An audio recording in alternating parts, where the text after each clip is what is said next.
Testing 1 2 3. Testing 1 2 3. Ladies and gentlemen, welcome.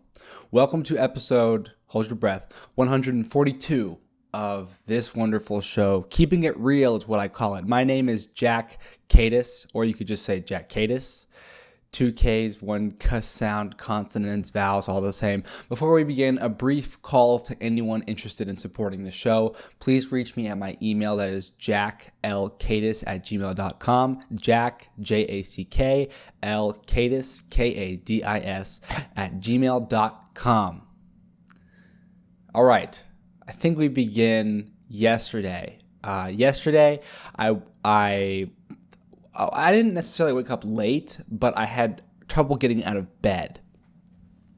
I want to skip towards, I'll tell the story. It's funny because two different strangers, I got advice yesterday. Well, they weren't strangers, but I guess when it comes to knowing, like how do I say this?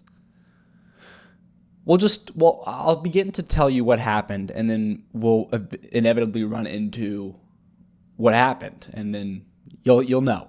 So it begins with it begins with me waking up yesterday. I woke up and I immediately shot a text to a coworker about, hey, I'm gonna be maybe an hour late today, because that's not really, that's not really a problem. I don't know.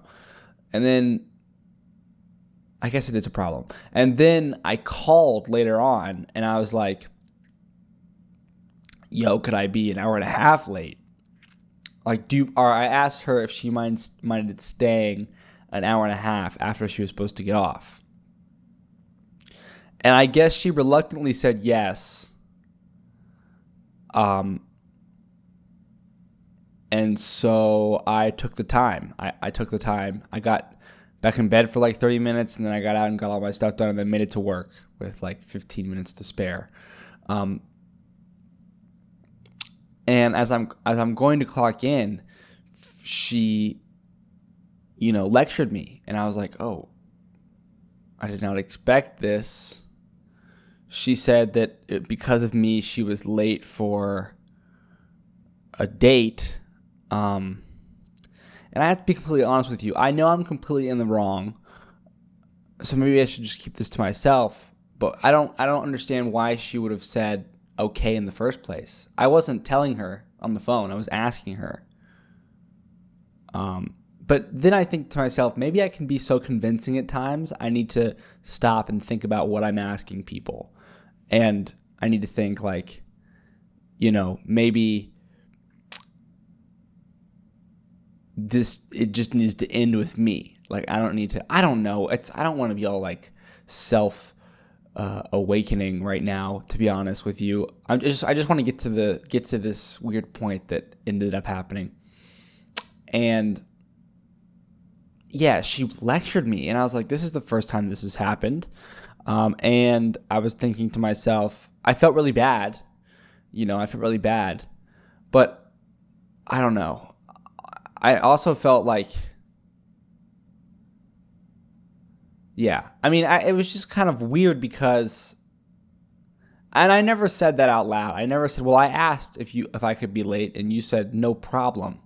You didn't mention anything to me about a date. And right now I'm seeing two different people. When I called you on the phone, you seemed like reluctant, but you said, yeah, sure. And then you said, you owe me. And I said, I owe you. Thanks so much. And we hung up. And now you're here talking about I'm lowering team morale, and you're telling me like that you get that I have stuff going on, but you have stuff going on too, and like I just don't understand why. I guess I just can't be late anymore. It's that's the only solution to this, and I won't be late today.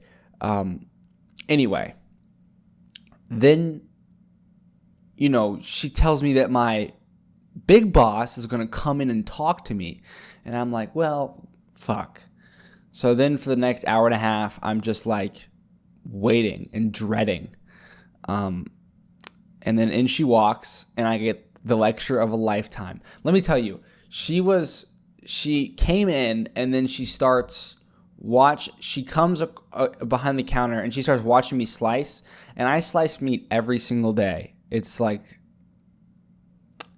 becoming a part of my body, the slicer. Like I breathe meat and cheese.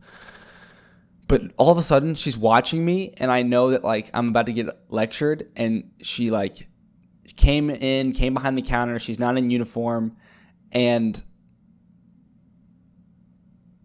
bro, I like start fumbling, like dropping meat, and like I can't seem to figure, like my hands are shaking. I'm like, bro, come on. Like really? And anyway, I finally finished slicing the meats. The customer leaves, and then she's like really close to my face, and she's just telling me it's unacceptable, and she knows that my parents are not paying for my rent or anything anymore, and I'm going to not have a job, and I'm going to be, I'll be out on the street. And then she leaned up real close to me, and she was like, no pussy is worth losing your job or whatever, or something like that. And I was like, what? Why? Why would you, like, that's so weird. Like, what do you think, like, I didn't say anything. During both of these lectures for both these people, I didn't open my mouth, because that's not what you do when someone's upset with you like that. I think you just do your best to listen, and then at the end apologize again, and that's it. And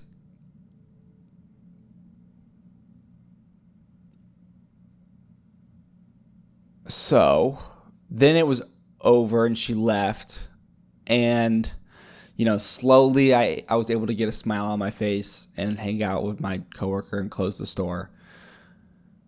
Oh, and as the day goes on, a customer comes in that I really like. When he comes in, he's got one tooth, and I guess he could probably see that I was a little bit down, or maybe he couldn't see it, but I told, like, we always talk to each other, and I told him, I was like, dude, I'm about to get lectured. My boss is coming in to yell at me. And he was like, what, man? What are you talking about, man? You do a great job. They need you here. And I was like, nope, I don't think so. I think that, I'm on thin ice. And he was like,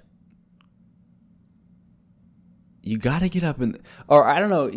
At the end, like, the advice he gave me was like, you got to get up in the morning. When you wake up, you got to get out of bed. You got to get out of bed. And I was like, true, interesting. And then he was like, especially with the girl laying in bed with you, you just want to stay in bed, but you got to get up in bed. She's like, please stay. You got to get out. And I'm like, what? Like, what? It's funny that these two different, different, like situations with different people. Both of them were like, they think my problem is some girl. Because, like, funny enough, like, there are no girls in my life today. At this moment, not a single one. None of them. There's not one. Other than my family, my mom. I have dinner with my grandmother this Tuesday. But that's not, like, I haven't slept in the same bed as a girl for, like, I don't know, like a year. Like, that is not my problem. So it's kind of funny that they're just both like, I don't know, that they both are like, the pussy ain't worth it. Like, what? I guess I should, take note and be wary for the time when that might be a problem. Anyway.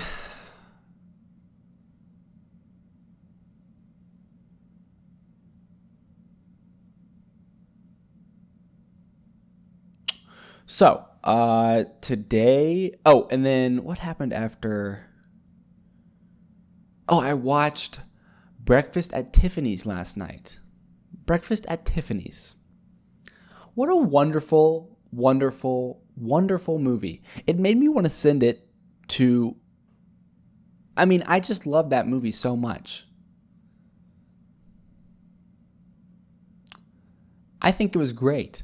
I think it took me a while to realize that $50 for the powder room meant that she was a prostitute. I had to Google it. But nonetheless, I really enjoyed that movie. I thought it was fantastic. And it's funny because I guess he wasn't rich, but man, it sure seemed like he was rich. Like, I don't know about you, but like, it's funny. I guess he was living paycheck to paycheck, I guess, right? And like that woman was he also getting paid for sex? I couldn't really get that either. I guess they were both getting paid for sex. It seemed like he was also getting paid for sex.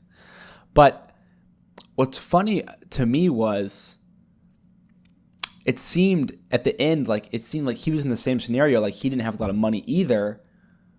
And he was kind of just getting by, like paycheck to paycheck. But I don't understand. Like, that's not like, I guess this is what it shows. Getting by paycheck to paycheck does not look like how it used to. I mean, he had a statue in his bedroom. People that are getting by paycheck to paycheck do not own statues. I'll tell you that much. He had nah. Like that is the state of the world. Everything has changed. And you always see this stuff that's like people under 40 years old never expect anything good to happen ever again. And I don't like, I think that this is very challenging, especially for me. I have to, let me put it this way. It's funny. Lately, I have like really been pushing not spending any money, and like it's been working. I have a lot of days where I have spent $0, and I don't know. I have to buy work pants for my job today, and I do not want to, but I'm gonna do it. So, breakfast at Tiffany's. Trials and tribulations at work.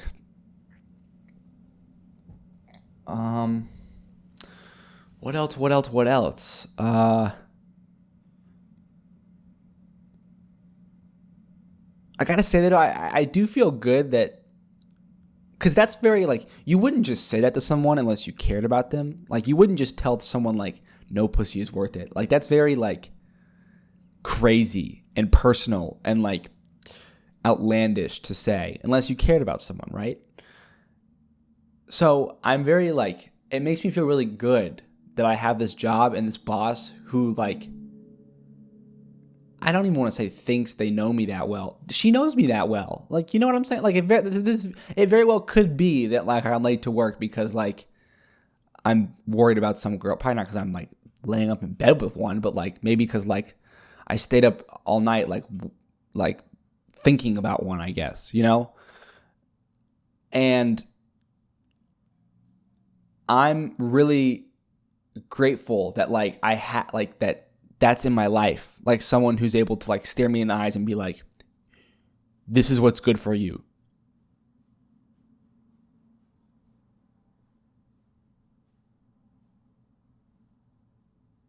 Why does it sound like there's someone outside? Yeah, this is what's good for you. And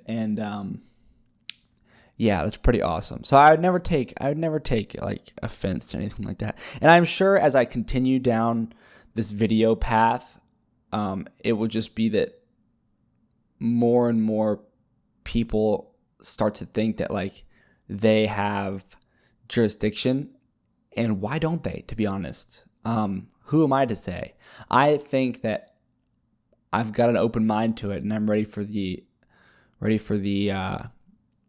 moments and the experiences where people are like, listen to me, son, because on the contrary, you have no one saying anything to you, you know, and that is, you know, when no one says anything to you, you're like, I wish someone would say anything to me, you know. I'd rather have someone cuss me out every day of my life than have no one speak to me at all, you know. So that is the Breakfast at Tiffany's. What an amazing, amazing movie. I mean, she was just beautiful, and he was so handsome, and it was, I guess, like the 70s. I don't even know. And I mean, but it was just crazy. That movie was crazy. He had that ring for so long. I was waiting for him to give that ring to her. I mean, I couldn't believe that it worked out and they were in love. Like, he got out of that taxi and I thought that was going to be the end for sure. She let the cat out. She was trying to go to Brazil, just run away to her next thing. And like, I just was so confident that like it wasn't going to work out. Cause like, I was like, dude, don't chase that girl. Cause that's kind of what I've been learning. Like, I've been learning like chill, like don't force yourself onto people, because there are love and there's emotions, and like you will force yourself onto people. So it's like your responsibility as like a very conscious person now to tell yourself not to do that. And that's what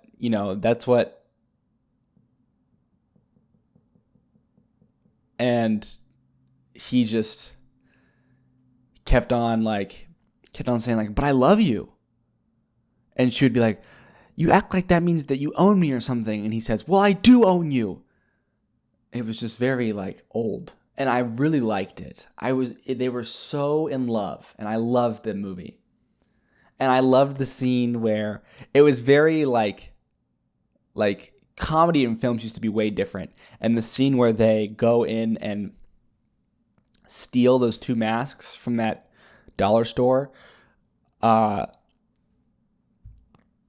was amazing. It was amazing. It was the funniest scene ever. I love that movie so much. And the party, oh my God. And the party she throws at her house, which is so crazy. I don't know if, because she invited him over at 6-ish for a drink, and then he shows up and there's a giant party, right? It's like, what? Like, is that like part of her plan? Like, you know what I'm saying? Or like the inner workings of her mind. And it's just so weird. Oh my God. And then when they're sitting in the park and she's talking about like her ideal man, and his name doesn't come up, or she doesn't think of him, and you could see on his face he's so sad. Oh my goodness. What an amazing movie. And the whole time he keeps his like gentlemanly. It's just the best movie ever. It's just the best movie ever. And she is beautiful. Oh my God. That's got to play a part in it. I mean, she's like the most beautiful girl I've ever seen in my entire life. Awesome movie. Awesome movie. Yeah. I feel pretty swag, pretty cash money, pretty epic. I'm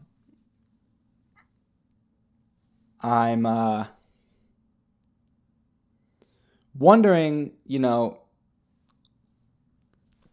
can I afford this motorcycle? I'm not sure.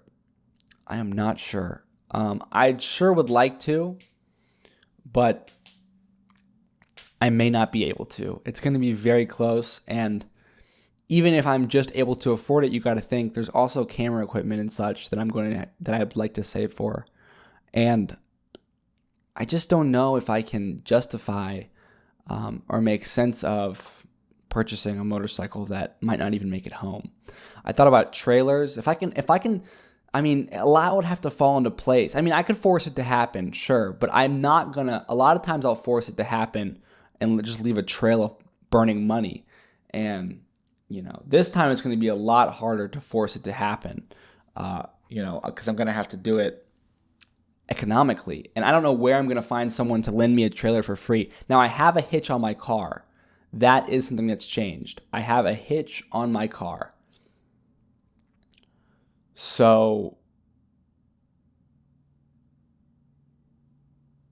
I don't, even if I got a trailer, I would also need straps. And I'm not sure if I'm going to be able to do this.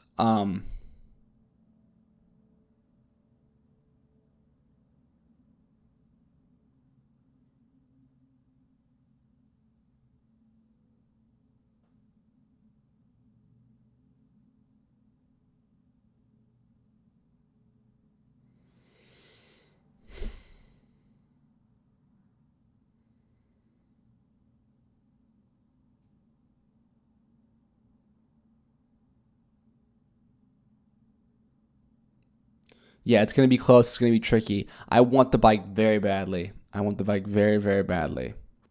I would love to have a motorcycle with a back seat on it here in Raleigh. I would take every single one of my coworkers on a ride. My boss especially, because she's really old. I would definitely take her out on a ride. I would take everyone I knew out on a ride on my motorcycle before it broke down.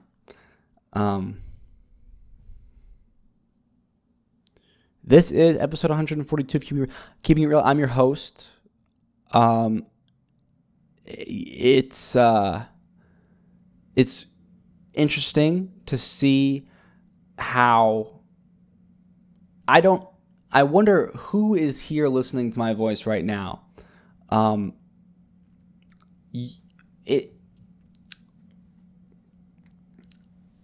What can I say? I don't know. What can I say?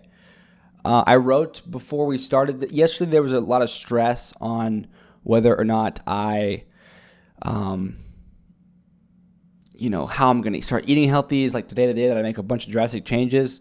And I was freaking out about it, and I went back and forth a bunch. And then I just decided that my plan of action was to write down in my diary, which I barely use anymore, but I decided to open back up for this purpose, that I want to eat healthy. I want to eat healthy. And I said I'm going to write this down with the intention of writing the same thing down tomorrow. And before I started this episode, I actually did that. I wrote that down. And so,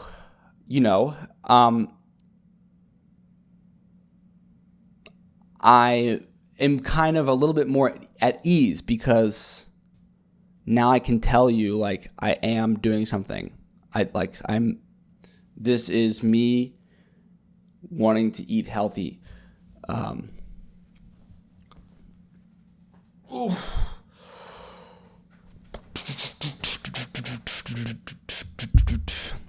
Ideally today, ideally I would finish this, I'd go on my walk, and then I'd come back from my walk, and if like everything in the world fell into place, I'd be able to do three things.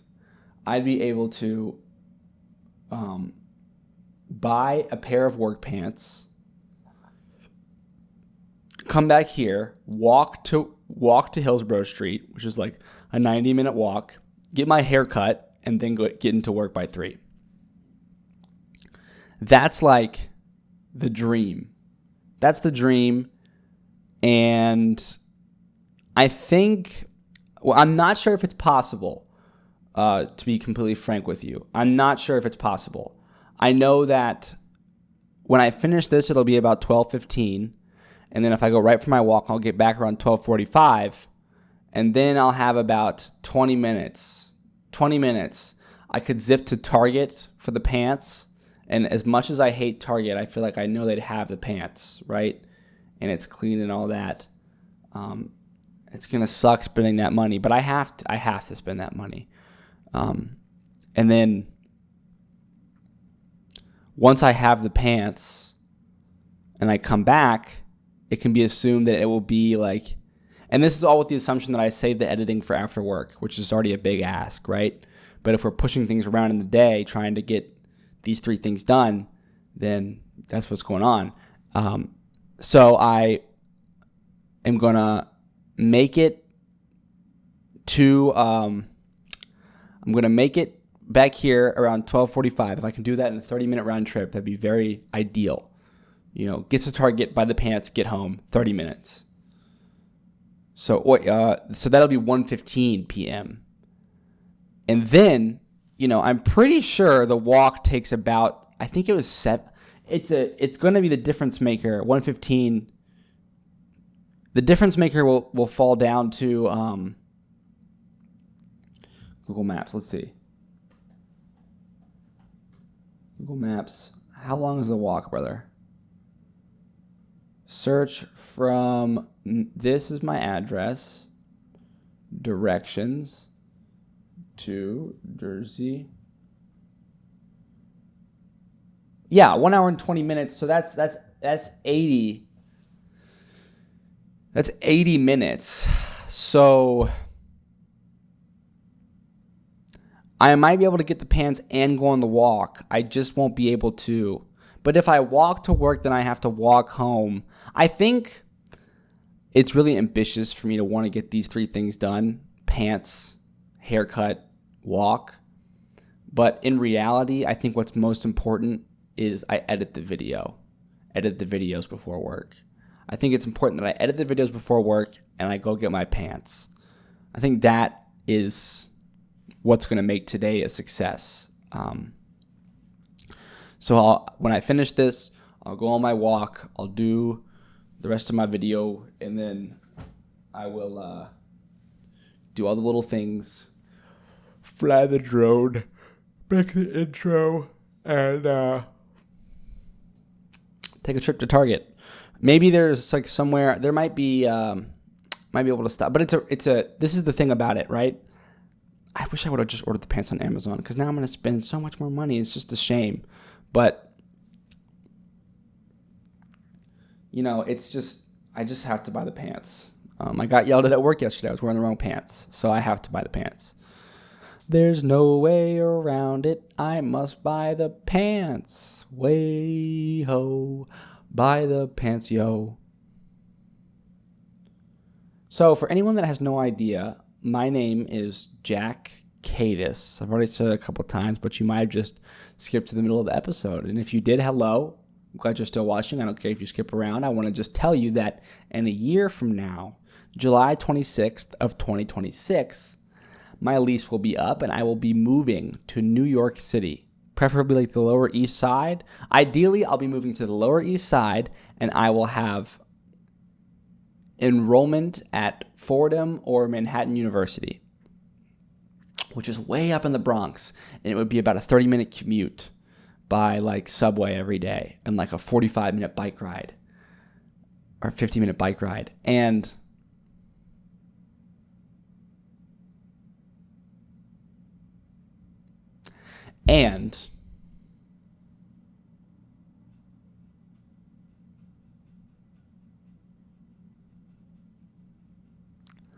I can't wait.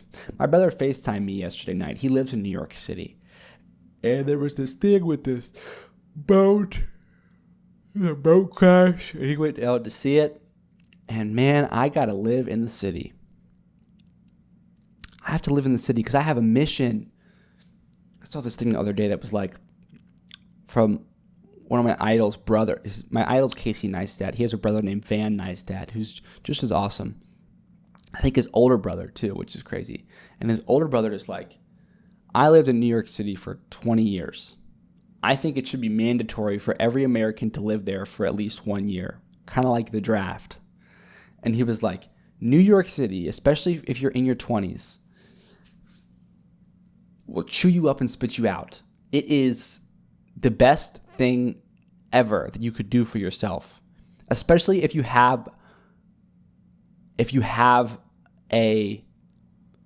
you're doing something, if you have a purpose, you have to go to New York City. And I'm like, bro, I want to cancel my lease and go right now. Right now. I want to go so badly, dude. I want to go so badly. I can't wait to go. I had this nasty thought the other night. Oh, I had such a bad thought. My thought was like, what if my brother and his girlfriend broke up and like I got to move in with him? Like anything could happen. A year's a long time. What if like they decided that they that they weren't the best fit for each other and like they didn't want to live together? And now my brother's like out looking for apartments. I can swoop in and be like, hey bro, I'm moving there too. I want to live in your neighborhood. We would make great roommates and we could spend brother time together. Because I don't think they're gonna. On the phone though, or he sent me a video of like the boats and like it was so cute. Like she like got in front of the camera, like acting like he had his camera out for her. And he was like, oh, hey. And then you can hear him say, I'm sending this to my older brother.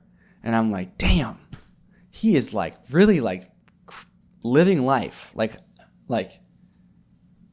that's like his girlfriend. Like what? Like, you know what I'm saying? Or I mean, it wasn't like living life. That's his girlfriend. It was more like kind of just like, I'm just someone's older brother, you know? Like it kind of was like, whoa, like crazy, you know?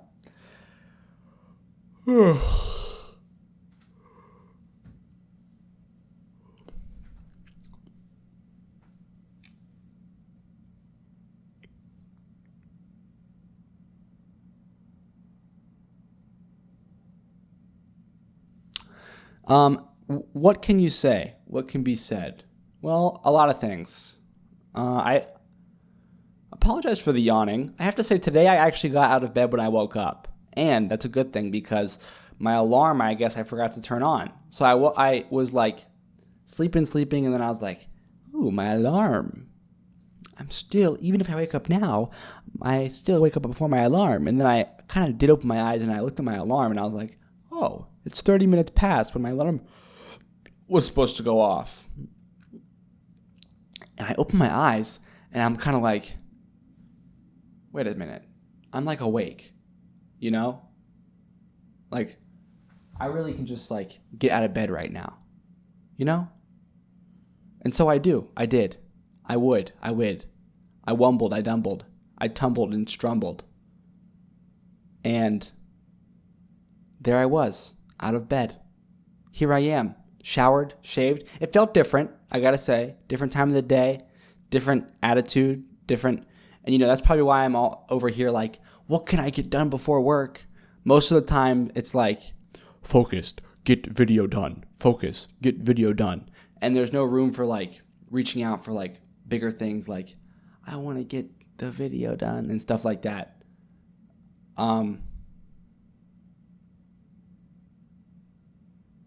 Did I make chicken yesterday morning?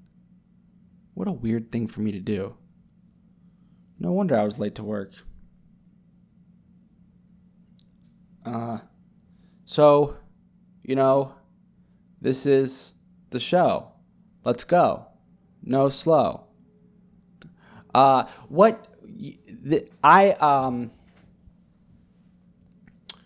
It's like it's interesting. I can't, it's very interesting. And I feel like, this is what I feel like. I feel like lately I've really been like focused on what I'm doing and focused on myself. And that has led to like that story I told you yesterday about that girl that was staring me down, or like today, or the thing that happened yesterday with two different old wise people looking into my eyes and deciding that my problem was women when I'm really not thinking about them too much, to be honest. It's interesting, you know. I feel like when you like take a step back and like you kind of just I don't know, relax or like you kind of not relax, but like you focus on your own thing, like you do your own thing, then they start to become like attracted to you, you know? At least that's what it seems. Like you can never escape them, you know? It's like when you're like lonely and sad and you just want a girl, like that's how they get you, because you're lonely and sad and you just want a girl. Then, you know, when you're focused and driven and you just want to accomplish your goals, then they like all of a sudden they take interest in you and you're like, what is going on? Like, please leave me alone. Like, what is happening? And yeah, breakfast at Tiffany's got me thinking.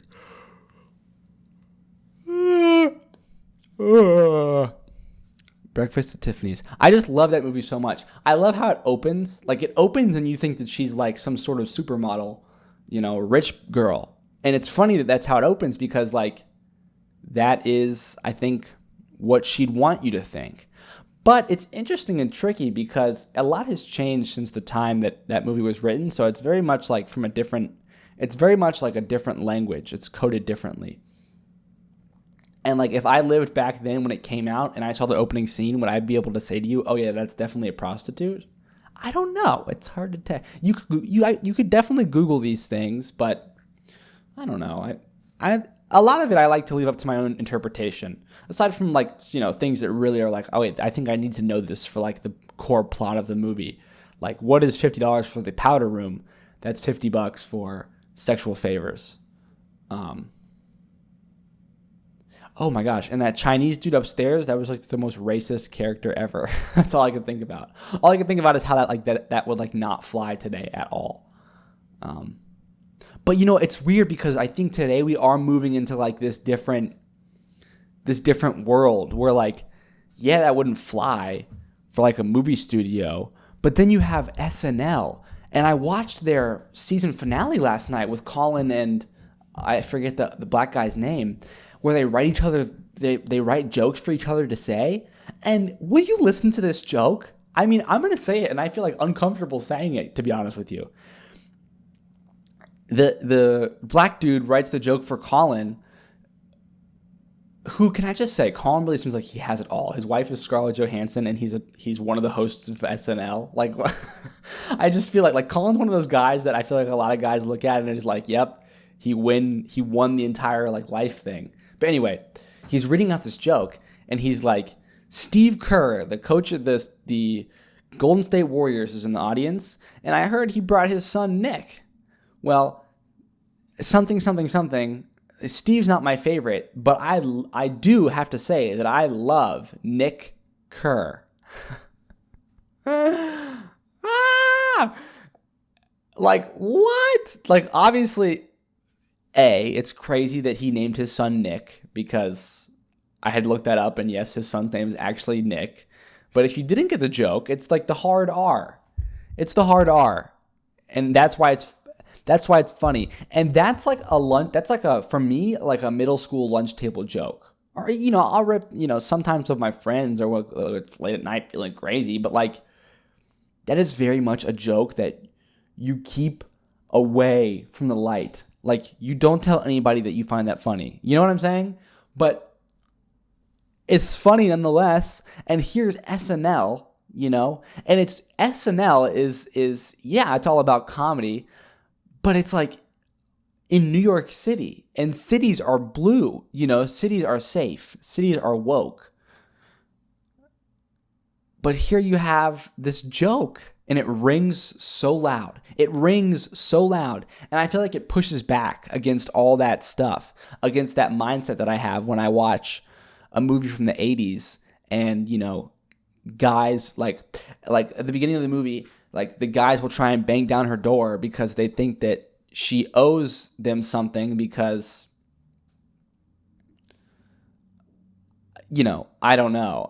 It's just like she always has guys chasing her back to her.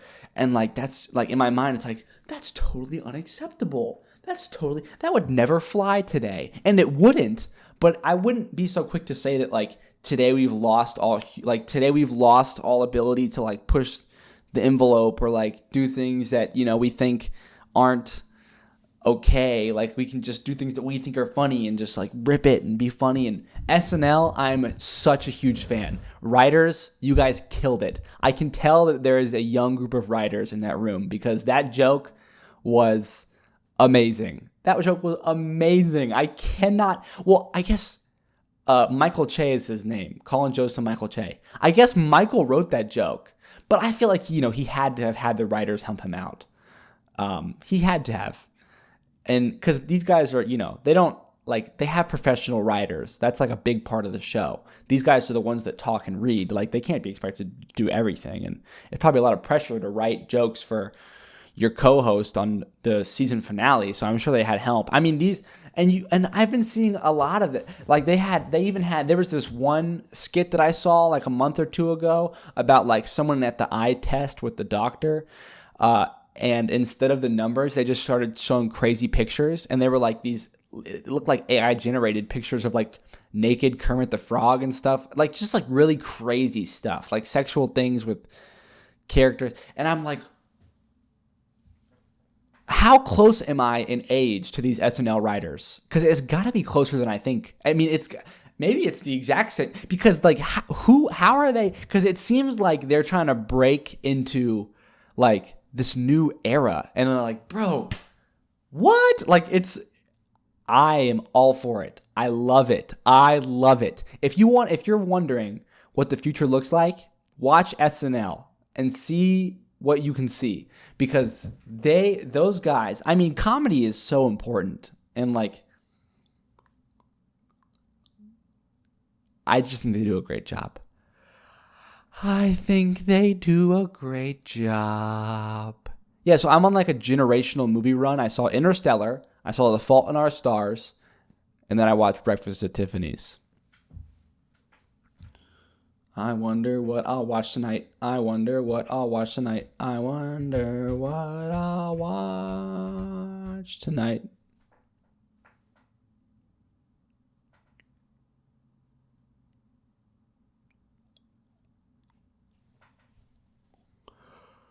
Oh.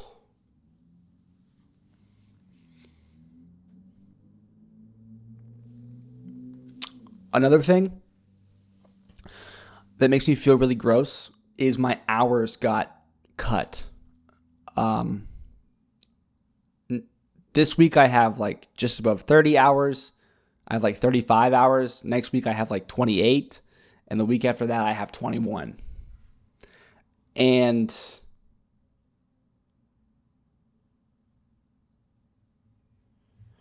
there's like 5 new people that got hired. And I'm barely making enough money as it is, and now I'm losing shifts. And,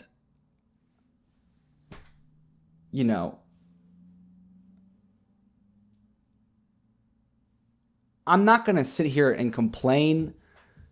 And the last thing I'm ever going to do is, I think a lot of people at this job that I work, their vice is like blaming our boss. They're very like, I hate our boss. You know, she's this and that.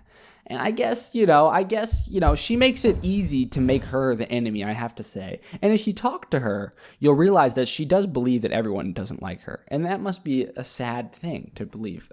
But I think she like believes that, and then she doesn't care. It very much, I think it makes for a good system. You know, like if you need someone to take your anger out on, it's the boss. You know, you can talk to your coworkers and say how much you hate the boss. You know, I think that's very common. Especially in America, when you look at like social dynamics in the workplace, it's like everyone kisses the boss's butt, but then behind their back, like, I hate the boss. I hate the boss. I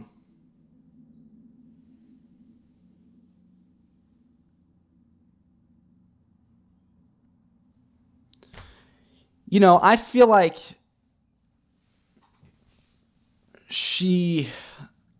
I don't hate the boss. For a while, I said I loved the boss. I think the boss is a good person, a very interesting person. I think he's very interesting, and I am grateful for the job.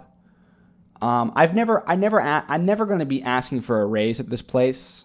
And it was very like, I don't know, like this is like, This YouTube thing may, as time goes on, become the only option that makes sense for me, because I cannot really work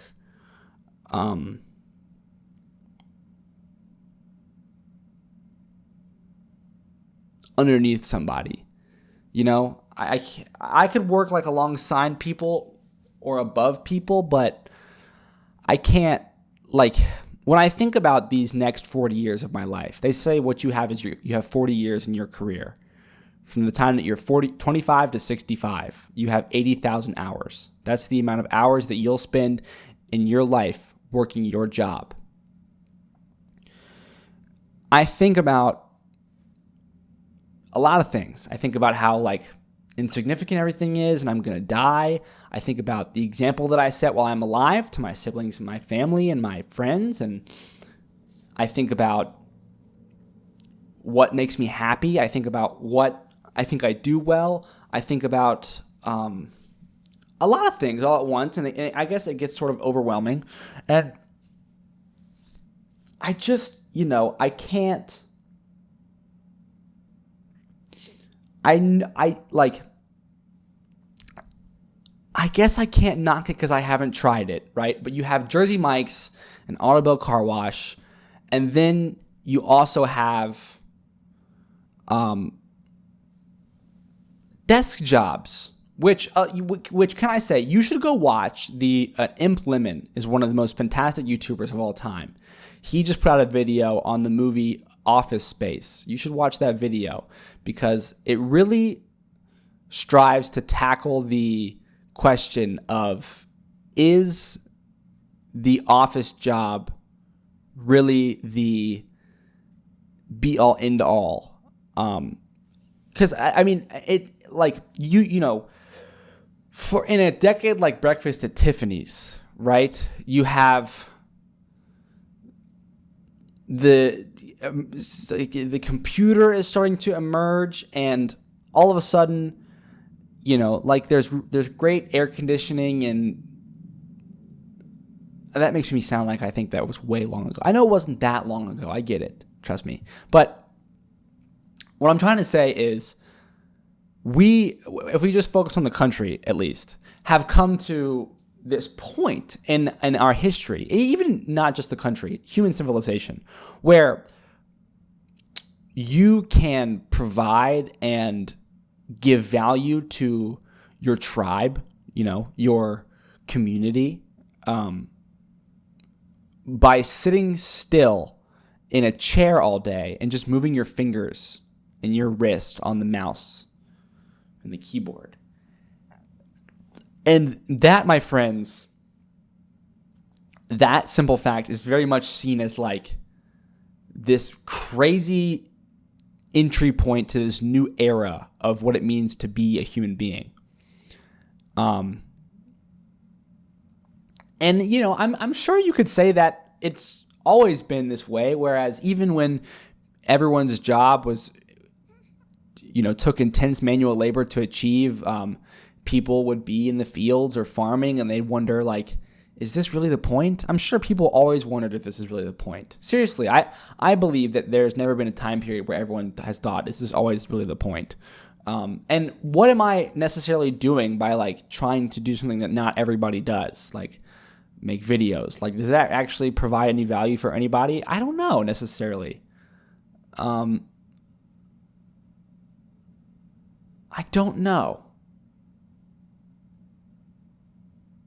I just think that there's not that much difference between Jersey Mike's and Automobile Car Wash and starting out with just over 6 figures at a really great desk job. Like, I think it's the exact same. I think at the desk job, they're going to be able to keep you in that state of excitement for much longer. I feel like at Jersey Mike's or Automobile Car Wash, and it's not their intention, no one's evil, but like I think at Jersey Mike's or Automobile Car Wash, you're very much able to like be really, like when you get the job, you're just super stoked. You'll see jokes online where like people finally get jobs and they're like, they love making that first phone call to their friends where they say, sorry, I can't, I got work. And I totally relate. Going from no job to having a job is fantastic. But when you add like the buildup of school and like all this where you're trying to get a job, and when you finally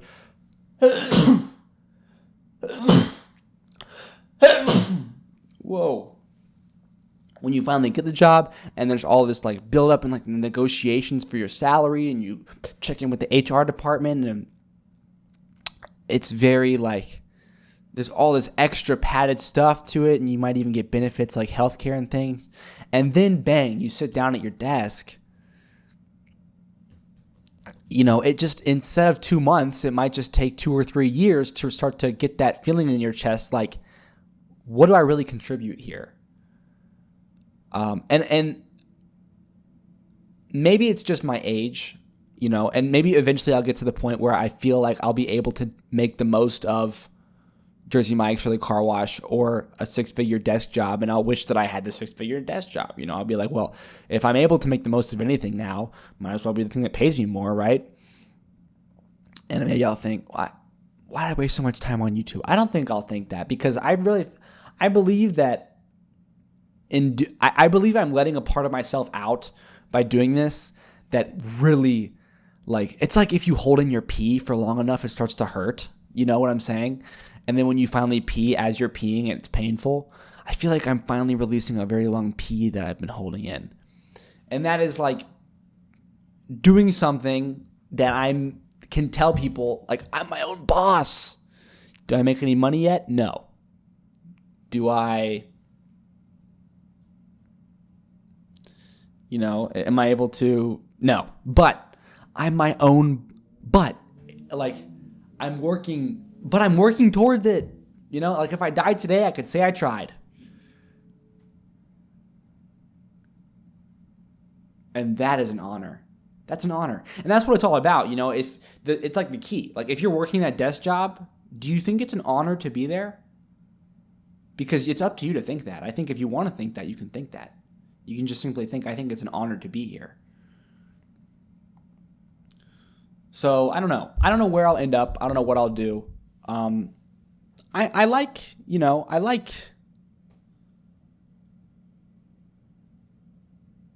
this with the camera, and I hope I don't quit it.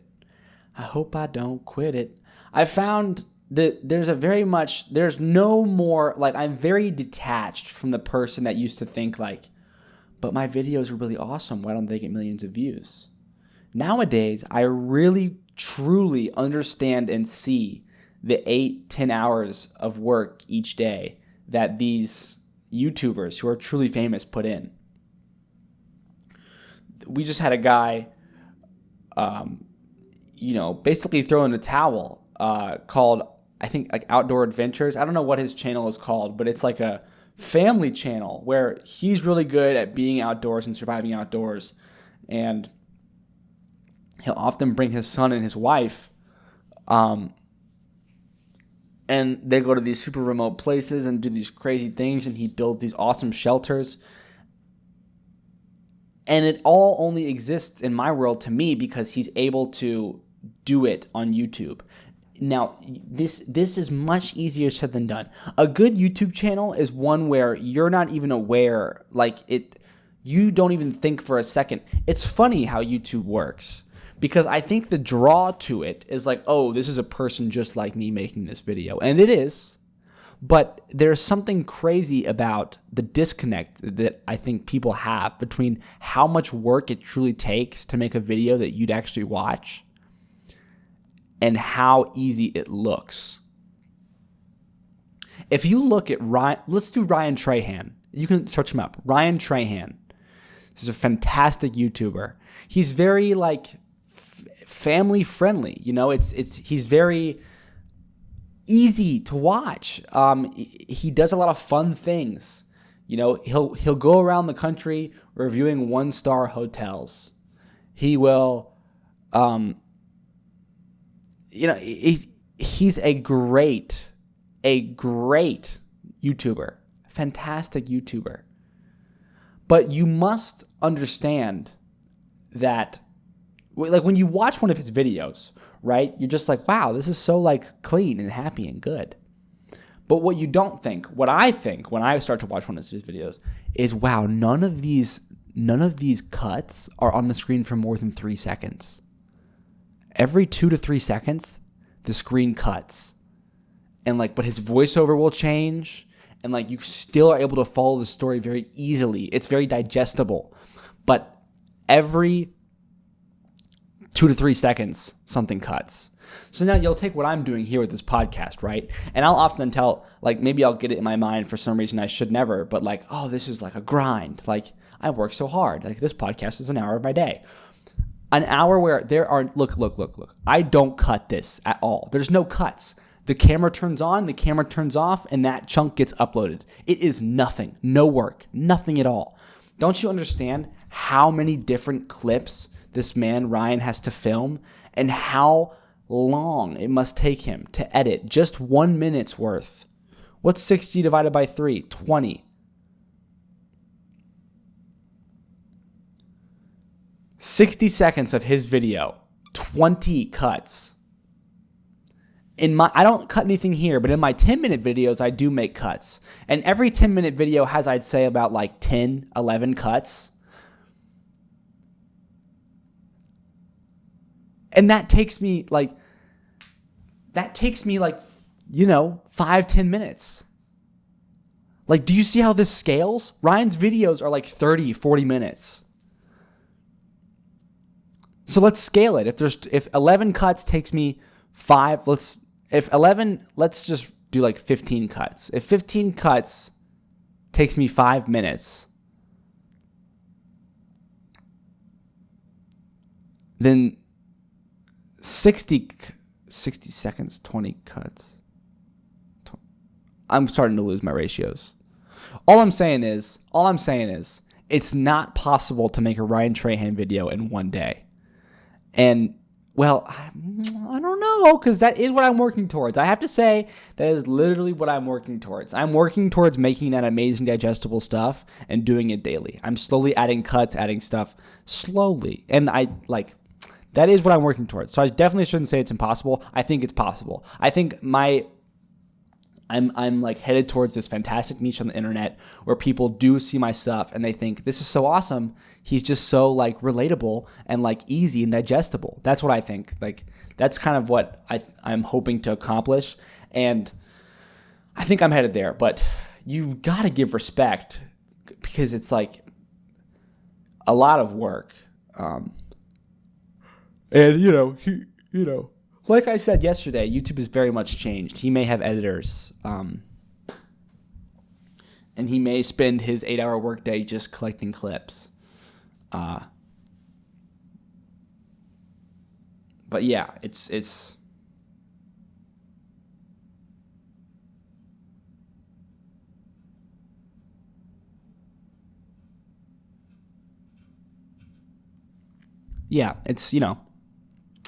baller swag, cash money, legit. That man is epic. I just had this idea, and this is one of those ideas that like I kind of want to start to brew on, right? I want to brew on this idea. What if my next goal for the 10-minute video was for the first half of the day, I film, and for the second half of the day, I edit. A half and half thing where lunch divides, right? Lunch divides. So you have like, I wake up, and of course, keeping it real is an hour chunk.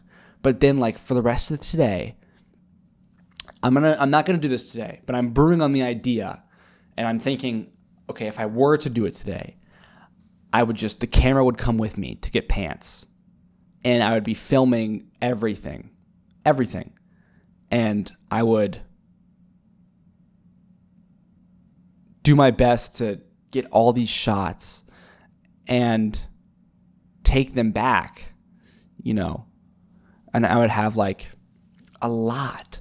Like, I'm talking like 45 minutes worth, 50, maybe even an hour worth of film, and then take it home and cut it into like 10 minutes.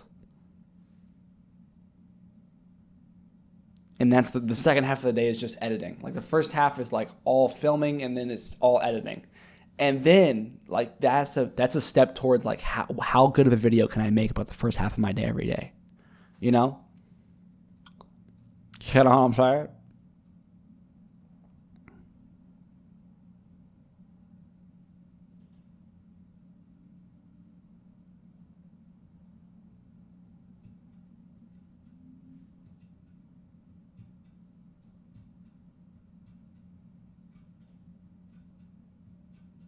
That's a good idea. It could start with breakfast and end at lunch, because Ryan likes to do this thing. Like, I feel like I liked a lot how in Ryan's video he'll go to bed in the hotel and then wake up in the hotel, and like it's both on camera, and you like get to like you skip time, I guess.